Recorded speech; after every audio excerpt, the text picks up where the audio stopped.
사실 일할 때 야, 그 일 안에서 재미를 느껴라고 많이들 이야기하잖아요. 근데 그게 실실 웃어가면서 하는 소리가 아니거든요. 그 재미라는 건 몰두했을 때 저는 재미라고 생각을 하거든요. 몰두의 어떤 경지에 들어갔을 때 그걸 한번 경험해 본 사람은 자기를 다시 그 안에 넣고 싶어지죠.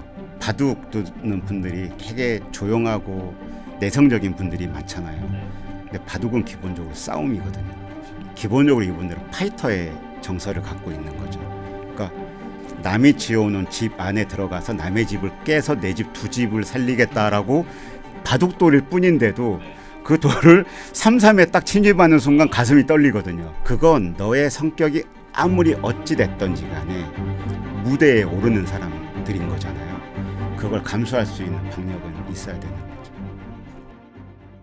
개인적으로 저는 어떤 분야에서 그냥 탁월한 천재인 분들을 만나면 야, 이분들은 어떻게 이런 일을 계속 쏟아내실까 궁금함이 들어서 좀 질문을 드리고 싶던 차에 3프로TV의 나들이를 와주셨네요. 어서 오십시오, 윤태호 작가님. 네, 안녕하세요. 예. 네.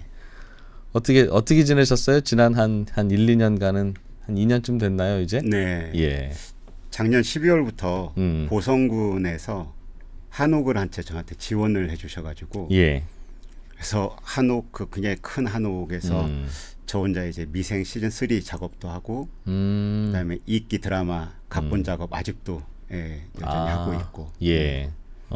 저도 그거 보면서 야, 이분은 종합상사 다니는 아주 친한 친구가 있거나 종합상사 다니는 그 가족이 있나 싶을 만큼 네. 그 안에서 벌어지는 다양한 일들을 어떻게 디테일까지 알지? 이제 그런 걸 자주 느꼈어요. 거의 가족같이 이렇게 친해진 두 분이 계시죠. 종합상사 다니셨던 두 분이 있는데 2012년도부터 이제 가깝게 지내가지고 지금까지도 이제 저희 가족의 멘토같이 지내는 분이 계시거든요. 그분은 종합상사 이야기 풀어가려고 이제 도움을 좀 받으시려고 처음에 친해지신 분인데 처음에는 이제 요청을 했다가 그 뒤에는 이제 이분의 인사이트가 너무 좋은 거예요. 젊은 분인데 예.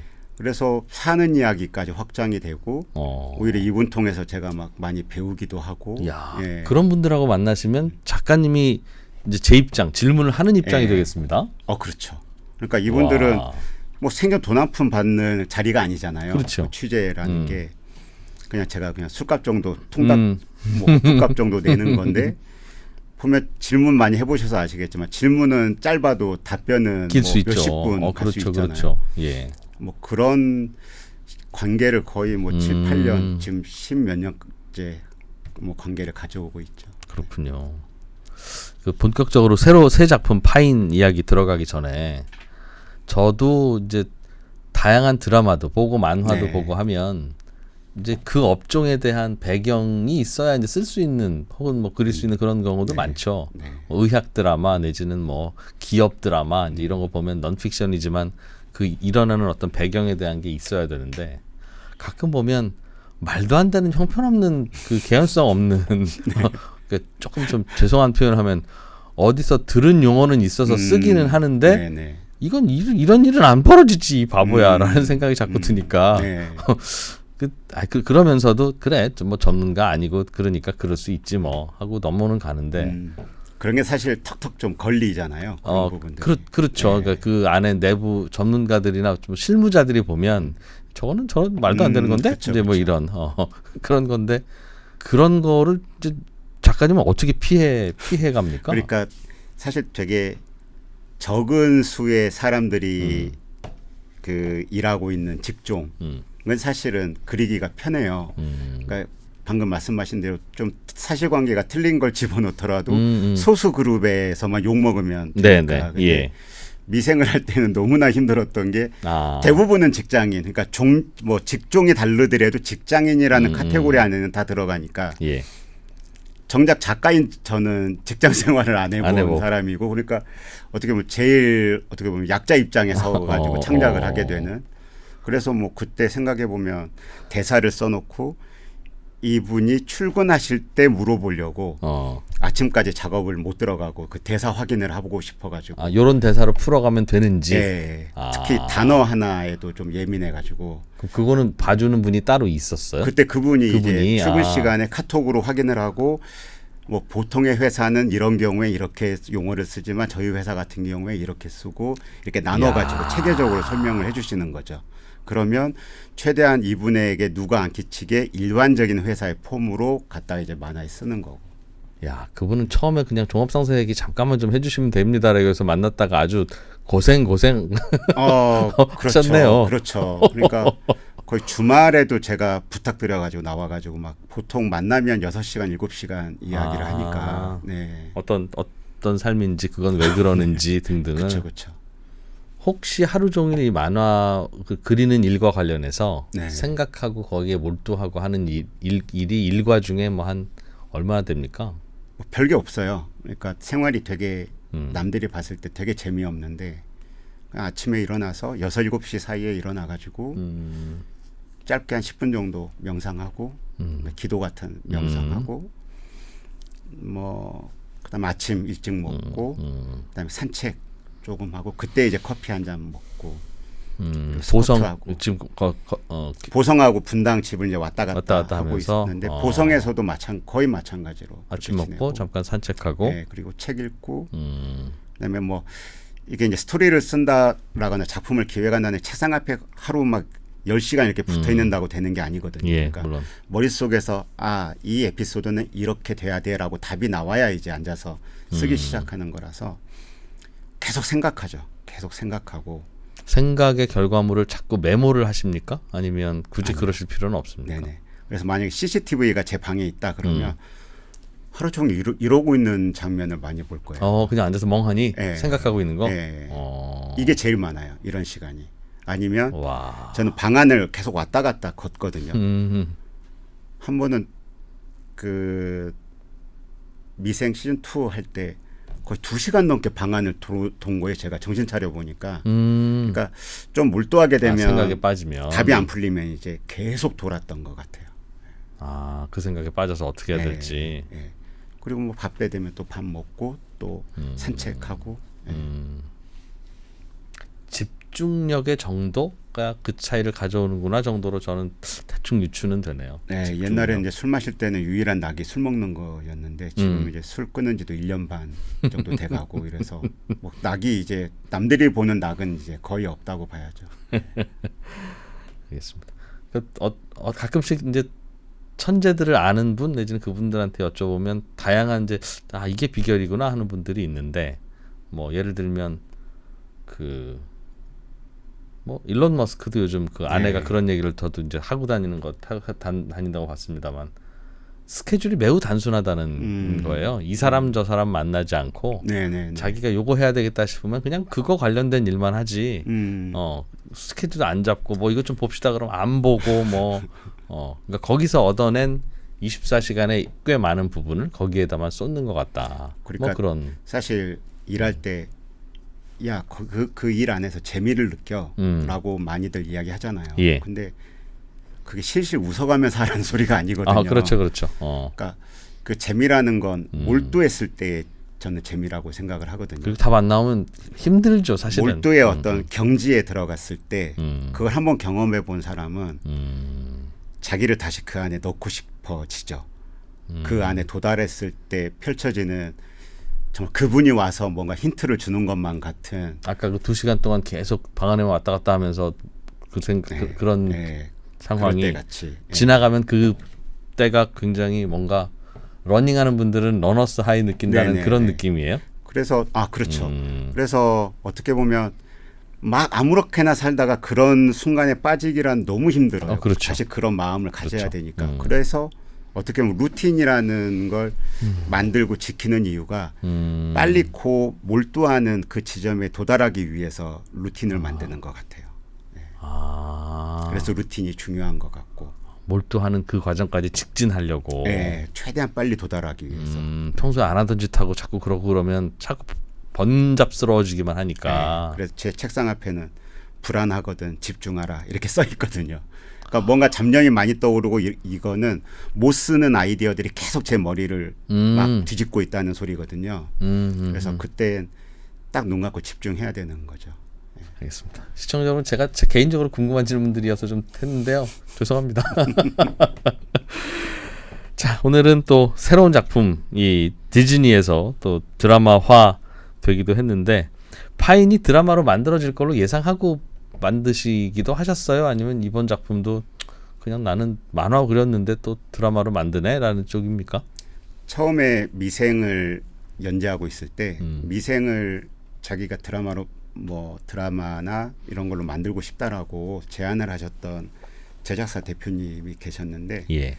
그때는 이미 이제 CJ 쪽하고 계약을 맺은 상태였었기 때문에 이분이 너무 좋은 제안도 많이 하시고 또 좋은 분이어서 차기작은 무조건 이분한테 대표님과 하겠다. 드라마를. 예, 뭐 그때는 영화였어요.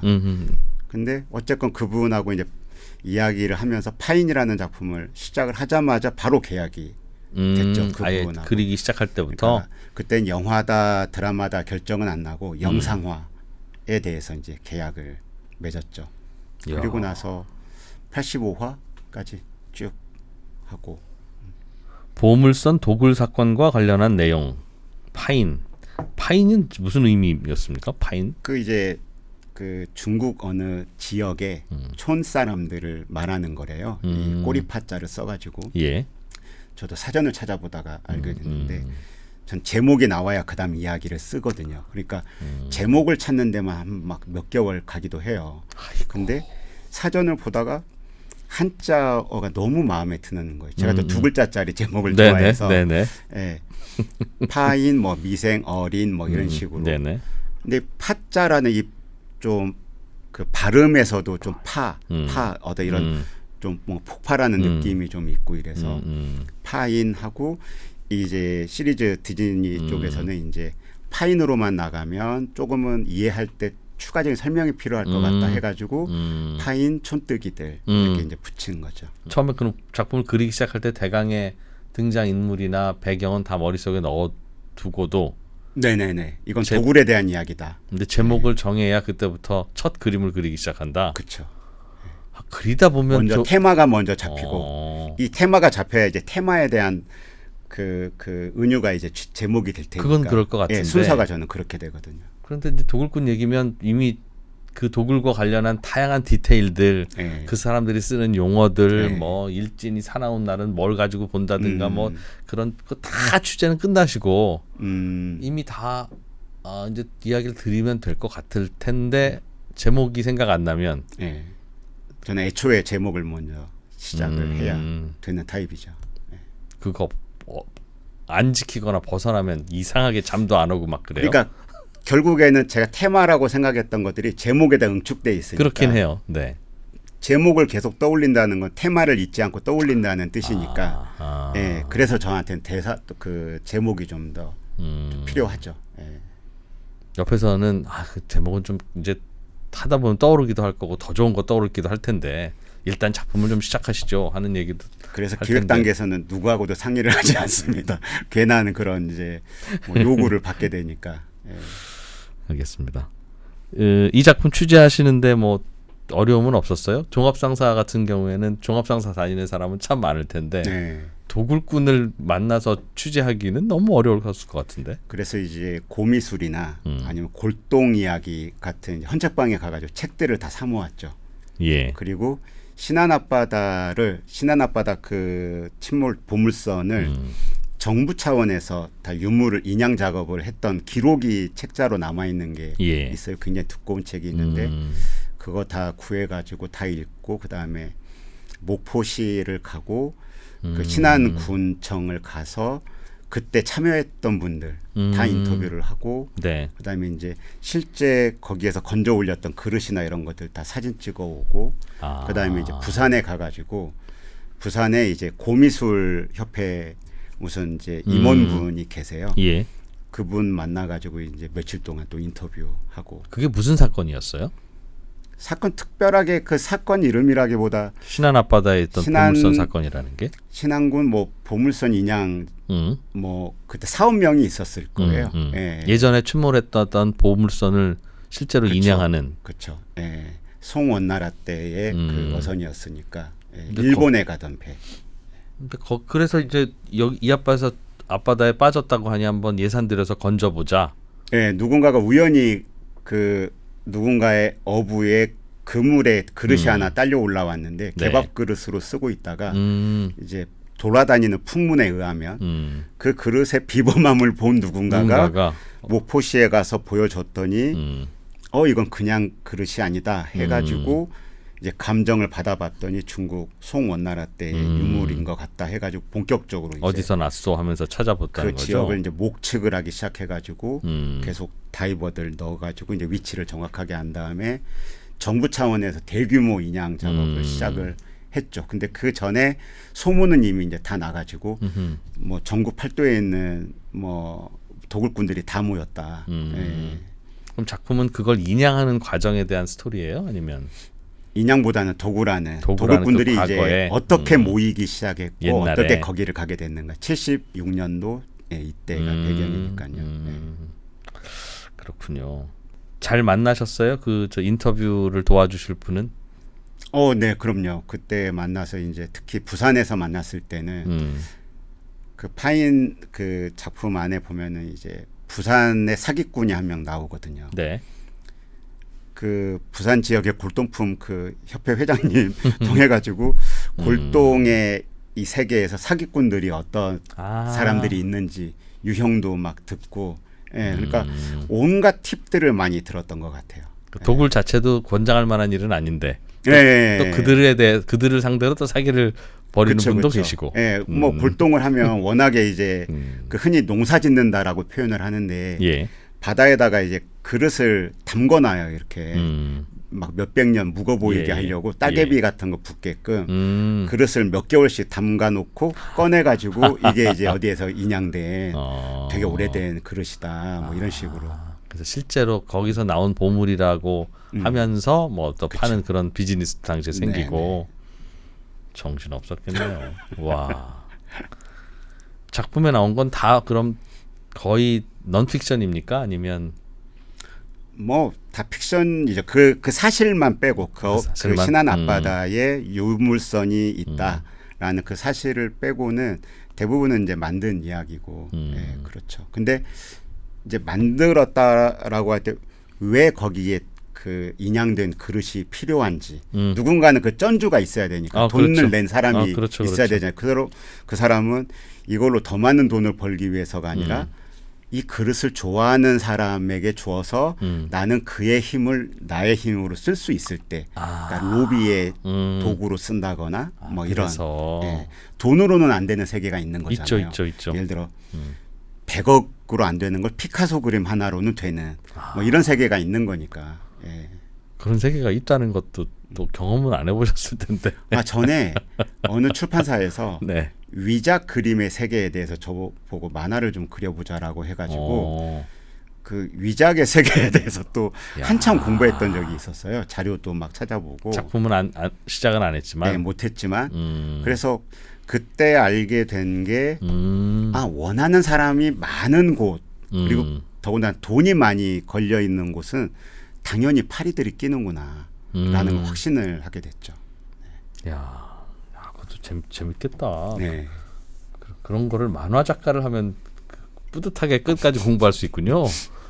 핑계가 되는 거죠. 네, 좋은 핑계가. 그 많이 알려주신 미생이라는 작품은 그 작품을 통해서 한 젊은이가 이제 어떻게 성장하게 되는지 뭐 그런 것들을 잔잔하게 바라보면서 그냥 같이 몰두할 수 있는 뭐 그런 네. 작품이었다면 이 파인 촌뜨기들을 통해서는 뭐를 표현하는 거였어라고 굳이 설명을 하자면 뭘까요? 그게 요즘 시대 젊은 사람들이 이제 불확실성이 너무 높아져서 요즘 살기 힘들다. 예. 그런 이야기를 하길래 그 불확실성 안에는 네가 잘 될 불확실성도 있는 건데 그렇지. 그걸 왜 좀 불안전하게만 계속 인지하는지 모르겠다. 뭐 이런 뭐 잠깐 이야기도 했었는데 70년대는 교육을 많이 받은 사람이 진짜 적었던 시대인 거잖아요. 대학 진학률이 그리 네. 높지 않았던. 그래서 어떻게 보면은 좀 너무 단순화시킨 표현이긴 하지만 되게 불확실성이 적었던 시대. 그러니까 대학만 나와도 그때는 취업 잘 되고 대강의 이제 랭킹이 네. 정해지는 어떻게 보면 이 범죄자들이야말로 불확실성에 뭐 자기 몸을 던진 그렇죠. 모험의 벤처의 정신으로 그렇죠. 뛰어든 그렇죠. 사람들이 있는 거잖아요. 근데 가서 보니까 또 바다에서 그 작은 배에서 무법지대에서 이 무법자들이 뭔가 일을 할 때에는 룰을 잘 지키는 게 매우 중요하다. 그러니까 무법자들이 역설적으로 질서를 잘 지켜야 되는 거죠. 서로에 대한 약속을 잘 지켜야 이 일이 된다는 거죠. 이건 안 그러면 되게 위험한 일이니까 그쵸. 한 수가 삐끗하면 이거는 큰일인 거라. 누가 잠수했던 사람이 그릇을 갖고 올려 보냈는데 도끼로 그 사람 어떻게 하고서 그릇 가져가면 안 되지. 누구도 물속에는 안 들어가려고 할 테니까 서로 오히려, 약속이 이루어져야 된다. 오히려. 네. 그래서 이익의 결속체로 만들어야 되는 거죠. 네가 곧 나의 이익이다라는 걸로. 예, 그래서 그런 아이러니들이 너무 재밌겠다. 그러네. 예. 그 대목 하나만 좀 얘기 좀 하나 해주세요. 조금 전에 그 뭐 그런 거라든가 조금만 더 구체적으로. 그리고 그때는 이제 근면 성실이 뭐 우리나라의 뭐 전체 모토였잖아요. 네. 성실하게 살자.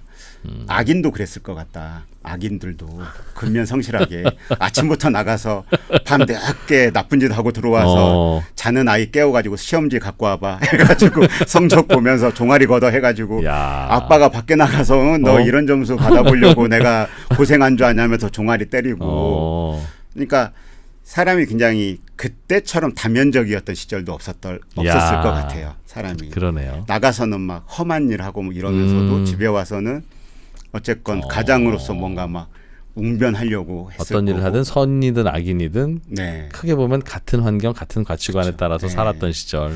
그러니까 그런 포인트가 야. 예. 그러니까 지금 생각하면 그 당시에 뭘 그렇게 열심히 회사를 다니려고 하고 뭐 그러지 말고 예. 얼른 가서 저기 저 강남에 이런 조그만 논밭 있으면 얼른 그거 사야 되는 건데 그러니까요. 지금 생각하면 뻔한 일인데 왜 그게 그때는 안 보였을까부터 시작해서 예. 저도 뭐 반포 주공 아파트가 미분양이라서 뭐 가서 그냥 계약금만 내면 은행에서 대출 다 해주는 그런 시기였다는 걸 나중에 알고 나서 어휴 참 답답하신 분이었구나 우리 아버지 그러고 체념하고 넘어갔는데 네. 작가님은 그 전후 사정이 그 당시 아버지는 무슨 생각을 하고 사셨을까 이런 걸로 계속 조금씩 번져가면서 그러니까 그게 스토리가 되는군요. 한국 전쟁 이전에 태어나신 분들이 어렸을 때 4살, 5살, 6살 이때 한국 전쟁을 경험하면서 네. 동네 어디에서건 사람 죽어 있는 모습을 봤을 테고 네. 그다음에 항상 어떤 인생의 BGM 같은 사운드가 계속 폭발 소리 같은 거 들었을 테고 그러겠죠. 항상 어딘가 불타 있는 매캐한 냄새 같은 것들을 맡았을 테고 그러다가 시간이 지나서 산업화가 막 발달될 때 그 디젤 매연 냄새 서울 하면 저는 디젤 매연 냄새가 떠오르거든요. 버스 뒤에서 나던 냄새. 네, 그걸 요르단 암만에 갔을 때 그곳에는 연식이 오래된 차들이 많으니까 그 냄새가 나더라고요. 이게 약간 어릴 때 서울의 냄새를 발견한 거예요. 네, 그러니까 이런 것들이 저를 좀 예민하게 만드는 뭐 그런 것들이 있었던 것 같아요. 네. 사실은 그림을 잘 그리시고 그림 이 특기라고 하지만 우리는 특히 저는 윤태호 작가님은 그림이 이분은 정말 스토리와 무관하게 그림 자체에서 뭔가 매력이 느껴진다기보다는 그 특성을 잘 살린 주인공들이 하나하나 헤쳐나가는 그 스토리가 즉 그림을 못 그리는 분이었더라도 소설가로도 성공하셨을 만한 그런 이 구성의 천재구나 하는 생각을 물론 이제 그 스토리가 만화랑 제일 잘 어울리기는 하는데 장르로도 그런데 이걸 만약에 그냥 훌륭한 그림을 그리는 화가가 되셨으면 얼마나 안타까울 뻔했나. 제가 93년도에 데뷔를 했는데 그때 제가 쓴 스토리를 보고 한 4개월 연재하면서 지옥 같았거든요. 너무 못 써가지고 스토리를 만화를 그렸는데 예, 만화 스토리 만화를 연재하면서 그때 다시 데뷔 연재 작품을 포기를 하고 다시 문화생으로 들어가서 생활이 될 정도만 수입을 딱 벌고 화실 일을 하면서 얼마였어요? 30몇만 원 정도만 30년 벌고. 몇 년도였습니까 그게? 그게 94년, 95년. 아 진짜 생활비역 간신히 생활비였겠구나. 예. 한 그렇죠. 예, 월세 예. 내고 그렇네요. 앞에 이제 밥집, 밥값 내고 뭐 이런 정도. 점심이 한 3천 원 정도 네. 안팎으로 하던 네. 그때였네. 그때 이제 만화책 싹 치우고 소설책이랑 그 작법서들로만 네.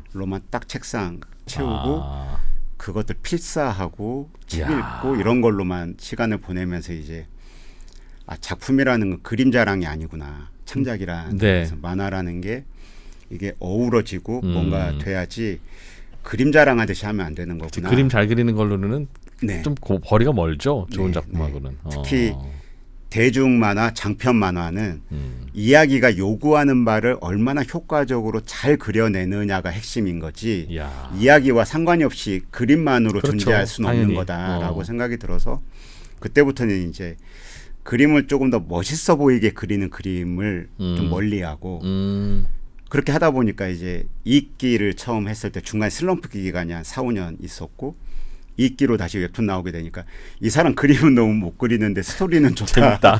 저는 평생을 그림으로만 살아왔던 사람인데 어. 다시 이렇게 다르게 평가를 받는 상황이 이야. 생기더라고요. 예.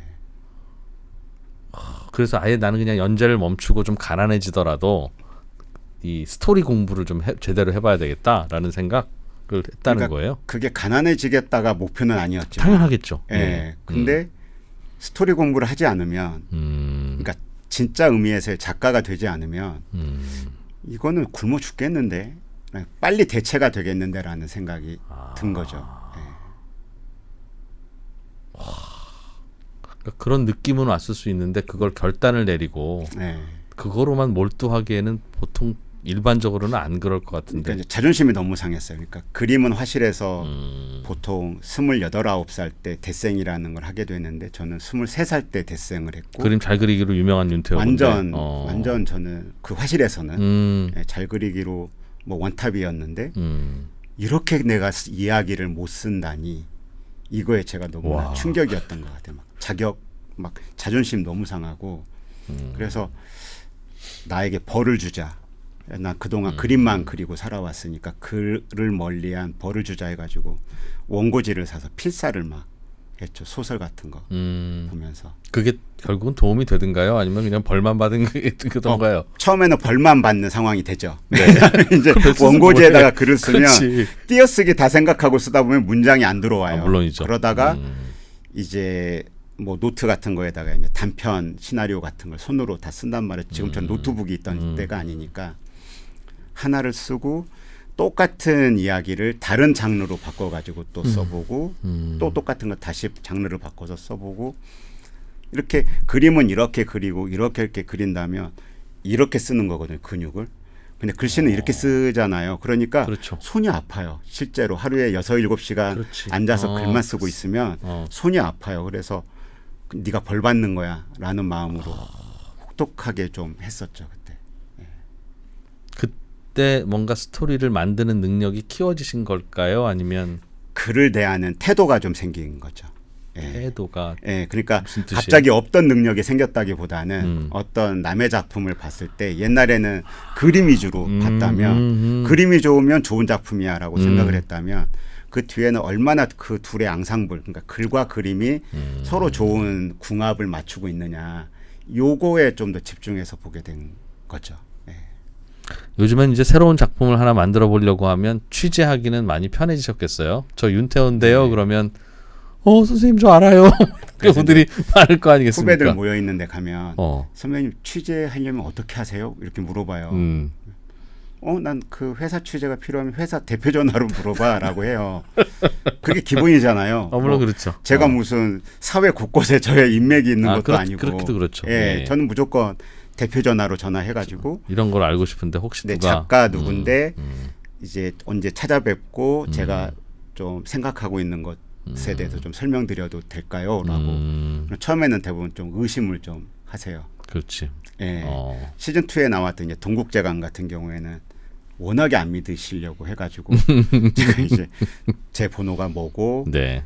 자, 넌 누구고 그다음에 이제 서로 번호 교환해가지고 제 사진이나 작품 사진 같은 거 다 보여드리고 그리고선 미팅 잡아가지고 이제 찾아가고. 네. 그러니까 남들이 모르는 저만의 비밀 같은 거는 없죠. 그러니까 나홍진 감독님 같은 경우도 추격자들 만들 때 예. 그때 뭐 그분의 필모가 데뷔작이니까 아무것도 없잖아요. 근데도 가가지고 그 경찰서 인천에 네, 있는 네. 어떤 경찰서인지 거의 매일 출근했다고 하시던데 그 정도 박력은 있어야지. 아무리 성격이 내성적이건 어쨌건 간에 창작자라면 자기가 해야 되는 일에 있어서는 야, 그걸 박력이라고 해야죠. 표현하시네요. 예, 어. 그건 있어야 되는 거예요. 예를 들어서 바둑 두는 분들이 되게 조용하고 내성적인 분들이 많잖아요. 네. 근데 바둑은 기본적으로 싸움이거든요. 그렇죠. 바둑은 음. 기본적으로 이분들은 파이터의 정서를 갖고 있는 거죠. 그러니까 저같이 바둑을 못 두는 사람도 남이 지어놓은 집 안에 들어가서 남의 집을 깨서 내 집 두 집을 살리겠다라고 바둑돌일 뿐인데도 네. 그 돌을 삼삼에 딱 침입하는 순간 가슴이 떨리거든요. 이게 뭐라고. 그 뭐라고? 그러니까 예, 이분들은 그러니까 파이터인 거예요. 아무리 내성적이고 이래도. 그러니까 그건 너의 성격이 아무리 어찌 됐던지 간에 프로 선수들도 내성적인 사람들이 있겠지만 언제나 축구 선수가 됐건 야구 선수가 됐건 무대에 오르는 사람들인 거잖아요. 그걸 감수할 수 있는 박력은 있어야 되는 거죠. 그걸 박력이라고 표현하시니까 네. 재밌습니다. 네. 대개는 뭐 집요함 내지는 성실함 내지는 용기 보통 이런 그 평범한 말을 쓸 텐데 야 그게 또 그렇게 집요하게 되네요. 여쭤봤던 건 이제는 윤태호입니다. 저 낚시 얘기 좀 하려고요. 그러면 제가 해드릴게요, 작가님. 뭐 이런 전화를 내가 받다니 와 그러지 뭐 않는가? 아주 없지는 않지만, 아 그렇습니까? 예, 아주 없지는 않지만, 그리고 이제 가게 되면은 찾아가게 되면 아까 말씀드린 방식대로 이제 연락이 돼서 찾아가게 되면 책도 막 미리 사놓으시고 사인 받으시려고, 네네. 뭐 이런 감사함은 있지만, 뭐 어쨌거나 그분들하고 계속 그 인연이 연결되는 것은 저의 질문이 좋아야 되는 거고. 그다음에 그 질문이 그분들이 아까운 시간 내주는 것만큼의 허투루 된 질문이 없어야 되고 그게 작품에 반영이 된다라는 걸 이분들이 느끼셔야 되거든요. 내가 점점 이 일을 잘하고 있구나라고 느끼세요? 아니면 이게 이제 뭔가 그냥 성숙해만 가고 있구나라고 느끼세요? 어떤 그 흐름이 어떻습니까? 두 가지 다 느끼는 것 같아요. 그러니까 성장하고 있고 과거보다 통찰이 더 좋아졌구나라고 느끼기도 하는데 이걸 바로 작업으로 반영을 할 옛날만큼의 그 용기나 순발력이 떨어진 것 같아요. 그래서 바로 작업이 잘 안 이어져요. 생각은 더 잘 떠오르기도 하고. 그러니까 확실한 건 어떤 거냐, 콘티를 계속 쓰면서도 다시 버리고 하는 이유가 내가 늙었구나, 확실히 나이를 먹었구나. 왜냐하면 너무 설명이 많은 거예요. 바로 점프해서 가야 되는데 어머나. 이 대사에서 이 대사까지 그렇지. 점프해서 가야 되는데 예전에는 점프가 잘 됐잖아요. 그렇죠. 근데 지금 이걸 이해하나? 이 사람들이 이해할 수 있을까? 이런 노파심이 계속 생겨가지고 왜 생길까요? 그래서 와. 2페이지 정도가 더 늘어난다거나 옛날의 감각에 비해서 그래서 마음에 안 드는 거예요. 분명히 제 머릿속에서는 이 에피소드가 사고 실험이 끝나가지고 그려야지라고 했는데 그 어떤 밀도의 재미가 흥미로움이 없이 그냥 서술만 돼 있는 느낌이 드는 거예요. 이러니까 그림 작업이 안 들어가지게 되는 거죠. 다시 쓰고. 하다 보니 자꾸 말 길어지고. 네, 그렇죠. 야, 보통 나이 들면 말 많아진대요. 그렇죠. 같은 건가 봅니다. 네. 그래서 그게 이제 젊은 척 하려고 하면 안 되고 어떻게 보면 아까 처음에 말씀하신 것처럼 더 통찰이 깊어지고 그것에 대한 확신을 제가 갖고 용기를 내야 되거든요. 지금 독자들은 다 이해할 수 있어. 그렇지. 믿고 가야 돼. 그렇지. 라고 생각을 해야 되는데 안 되는 거예요. 저 혼자 작업실에 앉아서 뭔가를 하다 보니까. 와. 그런 점들이 좀 되게 무섭죠.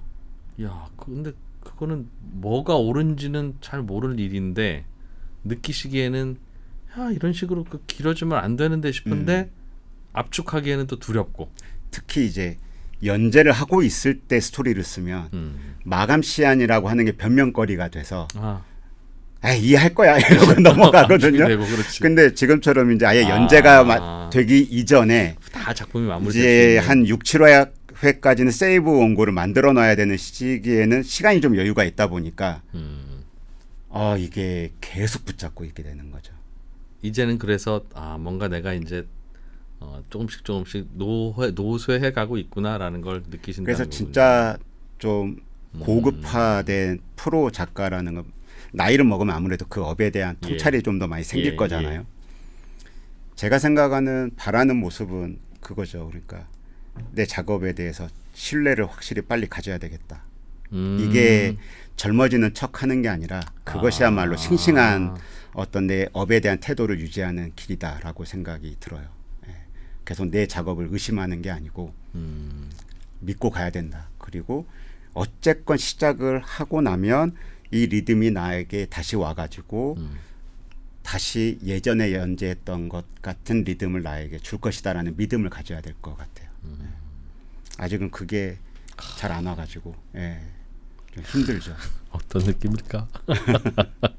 대개는 이제 다음 작품은 뭘 해라고 지시하는 사람도 없어진 지 꽤 오래됐을 것 같고 점점 눈높이는 계속 스스로 높아지고 계실 테니 자꾸 성에는 안 차실 거고. 그렇죠. 그럼 저희 같은 입장에서는 계속 시간은 길어지고 예전 같으면 뭐 3년에 한 작품씩은 볼 수 있었는데 이제는 막 10년 걸리고 막 그러니까 그렇게 되겠네요. 네, 그러니까 이런 거죠. 보통 작품 하나를 하게 되면 제 나이로 봤을 때 2, 3년에서 3, 4년은 이 작품이 책임을 져야 되거든요. 제 나이를. 그러니까 그 나이를 되돌아봤을 때 후회하지 않으려면 되게 준비를 잘해야 되는 거죠. 그러니까 그 작품이 그때 제 반영인 거잖아요. 저의 반영이고 우리 가족을 먹여 살리는 어떤 일이 될 것이고. 그러니까 그 작업이 저에게도 의미 있게 남으려면은 좀 힘들어도 잘 준비해서 해야 되는 거죠. 계속 재미와 의미는 느껴지세요? 이 질문을 드리는 이유가 얼마 전에 제 지인 중에 성형외과 하는 의사 한 1, 2년 저보다 나이는 많은 분인데 이제 그분하고 잠깐 대화하는 과정에서 그분이 자기가 이제 실력에 물이 올랐다는 느낌이 든대요. 네. 나는 이제는 이 영역에서 정말 정점을 향해서 달리고 있구나. 너무 자신 있다는 거예요. 네. 그래서 그 자신감이 계속 평탄해요. 라면 올라가고 그랬더니 올라간대요. 그러니까 거꾸로 말하면 한 10년 전, 15년 전에 만났던 환자한테는 자기는 좀 미안한 거죠. 네. 내가 성숙하지 못했을 때 손을 대가지고 좀 완벽한 작품을 못 해드렸네. 네. 그런데 제가 안타까운 건, 그럼 이제부터는 막 작품들을 만들어낼 수 있겠네요라고 말씀드렸더니, 근데 그 일이 지겹대요. 그래서 하고 있으면 이번 달엔 휴가 언제 가나, 막 자꾸 이런 생각이 들면서 인생의 계획을 서로 조금씩 얘기하는데 이 형은 어떻게 하면 이제 이런 걸 좀 줄이고 쉴까 이제 이런 생각을 하는데 저는 그 마음이 충분히 이해는 되면서도 얼마나 힘들겠어요. 안타까운 거예요. 근데 그런 식으로 막 정점을 향해서 치달리는 의사라는 게 숫자가 정해져 있을 텐데 환자의 입장에서 보면 진짜 안타까운 일이다. 근데 어떻게 개인이 그게 뭐 자꾸 뭐 빠져들다기보다는 좀 지루하다니까. 그래서 걱정스럽다 하는 생각을 그냥 혼자 하고 지났는데 작가님 보니까 그런 걱정이 비슷하게 또 드네요. 예를 들어서 작품의 메시지나 의미를 독자에게 드러낸다라는 건 또 좀 다른 종류의 문제 같고 제가 제 작품의 의미를 갖고 있냐는 좀 그게 없으면 창작을 할 수 있을까? 저한테 의미가 있어야 돼요. 그렇죠. 제 아무리 많은 사람들에게 제 작품이 네 거 안 봐 반사 뭐 이래도 그런 평가를 받아도 저한테는 의미 있으면 되는 있어야 거지. 돼요. 그렇지. 반대라도 의미가 없을 수 있고. 그러니까 이 작품을 꼭 해야 되는 거죠. 그래서 60세가 되면 60세의 나를 설명할 수 있는 작품이 만들어져야 하고 70세의 나를 설명할 수 있는 작품이 있어야 하고 그게 사람들이 좋아하든 안 좋아하든 이제는 그것과는 그러니까 허영만 선생님, 이현세 선생님이 너무 감사한 이유가 그분들은 지금도 필드에서 계속 작업을 하고 계시니까 그분들이 이제 작가의 정년을 연장을 시켜주신 거죠. 거의 80세 가까운 나이까지. 그러니까 그분들이 그 지점을 밟지 않았다면 아마 제가 상상하지 못했을 것 같아요. 아 본인도. 네, 한 60 넘어가면 나도 이제 적은 나이가 아니고 은퇴해야지라고 자연스럽게 생각했을 것 같아요. 그러면 난 내 나머지 인생을 뭘로 살아야 되지? 배워본 게 없는데 다른 일에 대해서 되게 그랬을 것 같은데 이 두 선생님이 정말 개척자처럼 그 안개를 헤치고 나가서 말뚝을 박아놓으신 그런 것 때문에 길들이 있기 때문에 나도 저렇게 그냥 가야 되는구나 하는 네. 생각이 자연스럽게 든다. 그냥 계속해서 필드 플레이어시니까 작가라는 게 그래 맞지. 난 왜 은퇴라는 걸 생각을 했지? 그냥 안 하면 안 하는 거지. 은퇴를 내가 선언할 이유가 있는 건가? 야. 라고. 예. 윤 작가님 작품 좋아하시는 분은 이현세 선생님한테 감사드려야 되군요. 그래서 이제 이런 생각도 하는 거예요. 제 만화 중에 로망스라는 그 노인분들을 이제 모델로 한 만화가 있는데 늙을로의 잊을망자를 써서 늙음을 잊은 사람들. 예, 이 만화인데 내 독자들하고 같이 늙어가면 되겠구나. 우리 이야기를 하면 되겠구나. 내가 고려만 조금 이제 낮추고, 그러니까 젊었을 때 잘 벌어서 내 고려만 좀 플랫폼이나 이런 데가 부담스럽지 않게 고려 낮추고, 뭐 그러면 내 독자들하고 우리 세대의 이야기를 하면서 늙어갈 수 있지 않을까라는 생각이 드는 거예요. 이게 디지털 온라인 환경이 됐기 때문에 이제 가능한 시대가 된 거거든요. 그러니까 옛날 선생님들에 비하자면 너무너무나 축복받은 시대의 작가가 돼 있는 거죠. 대중성이 많지 않은 작품도 그냥 내가 조금 덜 벌지 생각하면 할 수 있는 거다. 그러니까 앞으로는 노년 인구층이 더 늘기 때문에 그럴 거예요. 어떻게 맞아요. 보면 메이저 독자층은 점점 노년층으로 갈 거라서 그러겠죠. 그분들과 한 세상 또 살고 가면 되겠구나 싶은 거죠. 창작이 힘들지는 않으신가 봐요. 다행히. 근데 힘든데 저 이제 미생 취재를 하면서 직장인 분들 보면 그 회사 안에 들어가는 순간부터 관계라는 게 생기잖아요. 네. 관계 위아래로 관계, 좌우 옆으로 관계, 이 회사 점과 다른 회사 점과 점대의 관계, 그렇지. 온갖 유니버스가 펼쳐지는데 전 그게 더 힘들어 보이거든요.